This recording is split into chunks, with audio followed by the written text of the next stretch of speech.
أعوذ بالله من الشيطان الرجيم. بسم الله الرحمن الرحيم. وإن كنت في شك مما أنزلنا إليك فاسأل الذين يقرؤون الكتاب من قبلك لقد جاءك الحق من ربك فلا تكونن من الممترين ولا تكونن من الذين كذبوا بآيات الله فتكون من الخاسرين. إن الذين حقت عليهم كلمة ربك لا يؤمنون ولو جاءتهم كل آية حتى يروا العذاب الأليم. فلولا كانت قرية آمنت فنفعها إيمانها إلا قوم يونس لما آمنوا كشفنا عنهم عذاب الخزي في الحياة الدنيا ومتعناهم إلى حين. ولو شاء ربك لآمن من في الأرض كلهم جميعا أفأنت تكره الناس حتى يكونوا مؤمنين. وما كان لنفس أن تؤمن إلا بإذن الله ويجعل الرجس على الذين لا يعقلون. قل انظروا ماذا في السماوات والأرض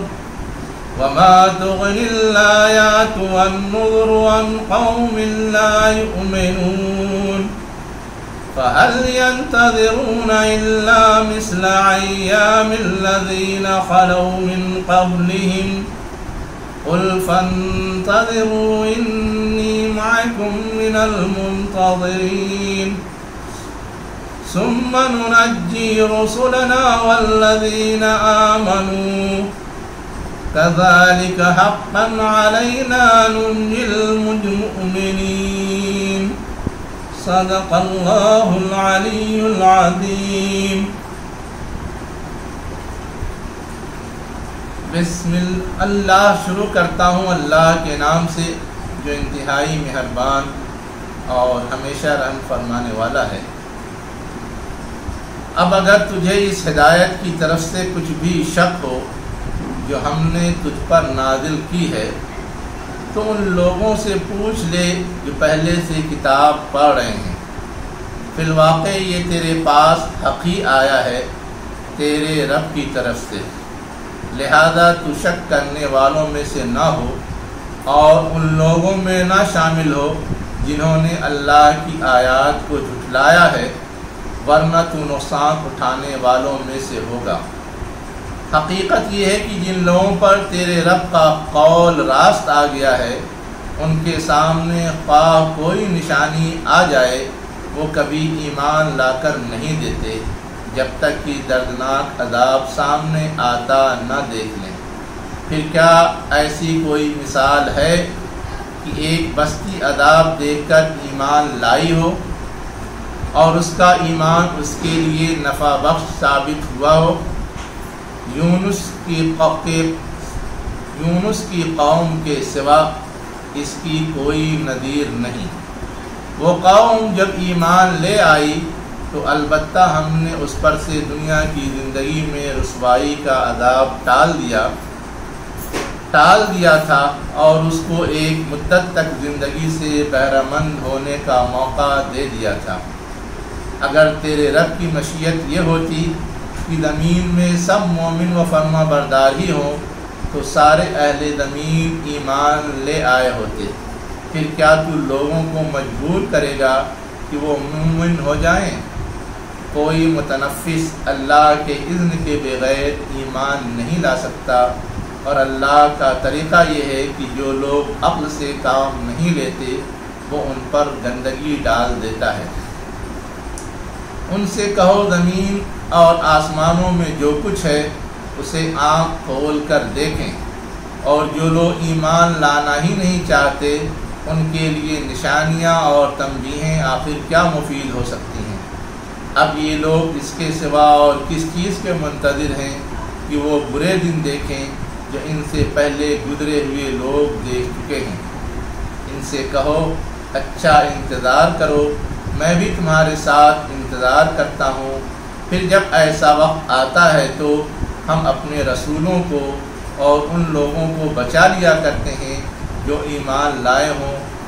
ہمارا یہی طریقہ ہے، ہم پر یہ حق ہے کہ مومنوں کو بچا لیں۔ یہ سورہ یونس کی 94 سے 103 آیات ہیں جن کی ابھی میں نے تلاوت کی ہے اور جس کا کی ترجمہ پیش کیا ہے۔ ان آیات میں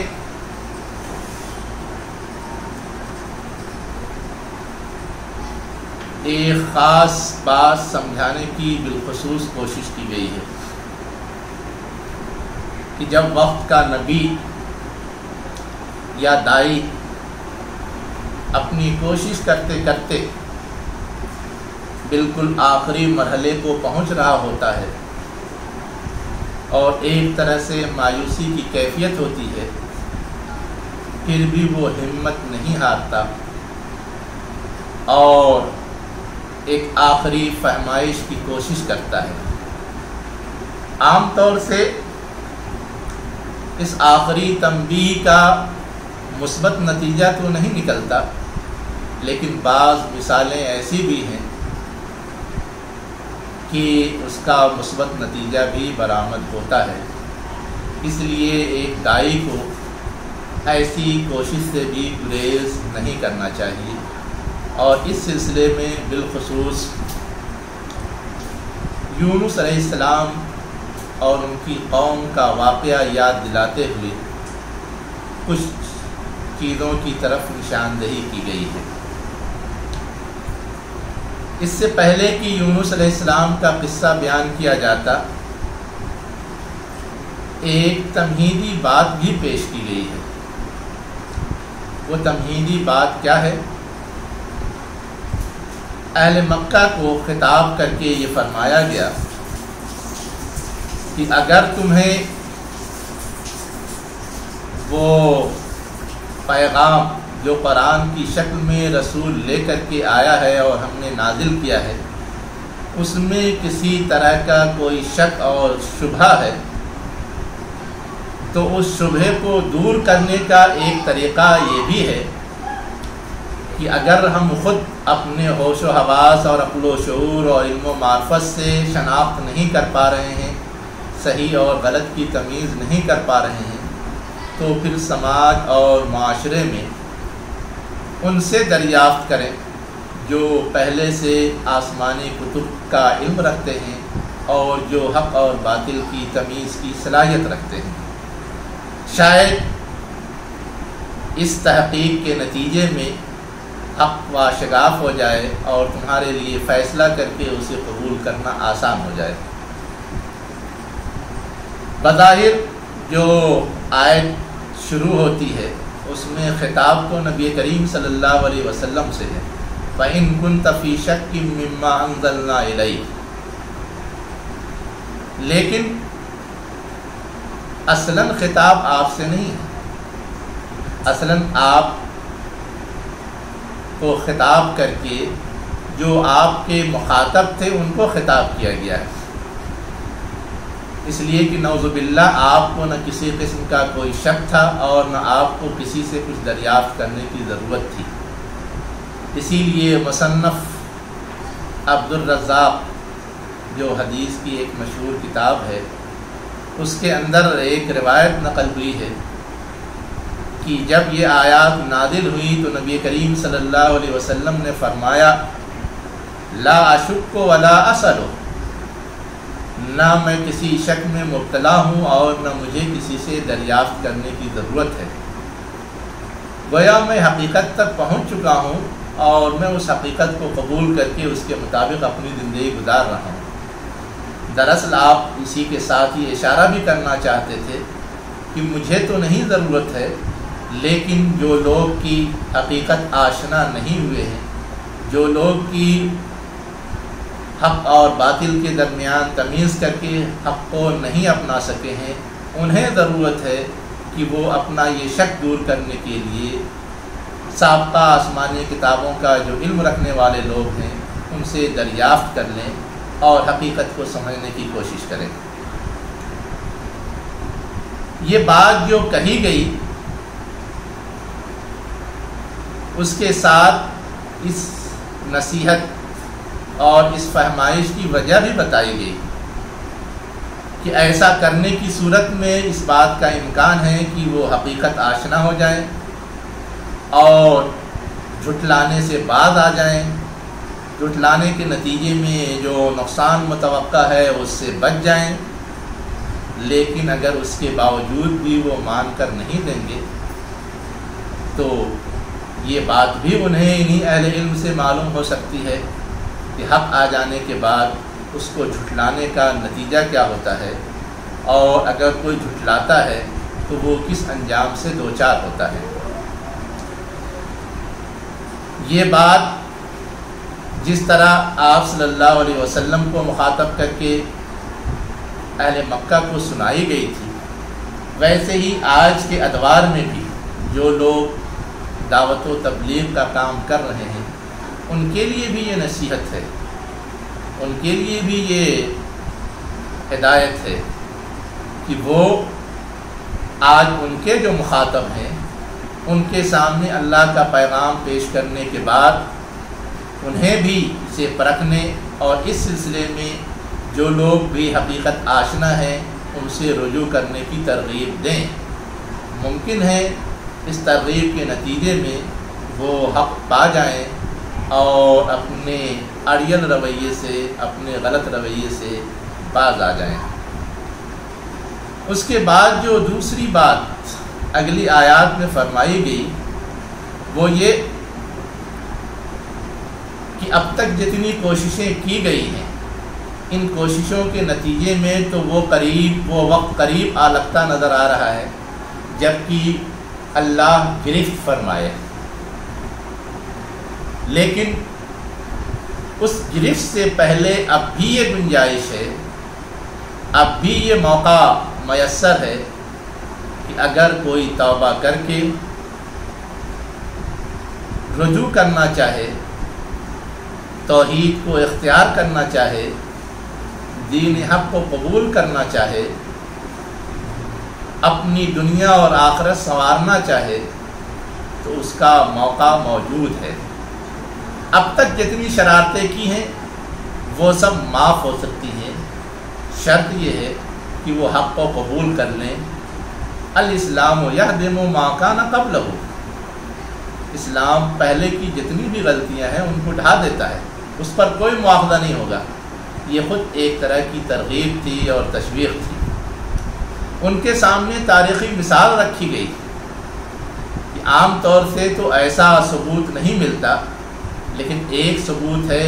یونس علیہ السلام کی قوم کا کہ پہلے تو وہ یونس علیہ السلام کی دعوت کو ٹھکراتے رہے، ان کی بات کو رد کرتے رہے، ان کے پیغام کا انکار کرتے رہے، لیکن جب آخری وقت میں یونس علیہ السلام نے انہیں وارننگ دے دی اللہ کے عذاب کی اور اس کے آثار نمایاں ہونے لگے تو انہیں احساس ہوا کہ ہم غلطی پر ہیں،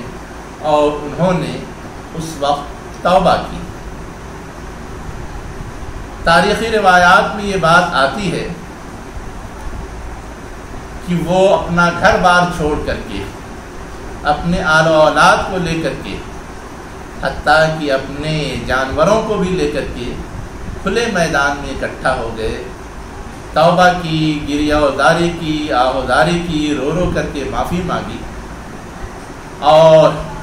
توبہ کے جتنے تقاضے ہو سکتے تھے ان تقاضوں کو پورا کرنے کی کوشش کی۔ توبہ کا تقاضا یہ بھی ہے کہ لوگوں کا حق اگر مارا ہے تو وہ حق ادا کیا جائے،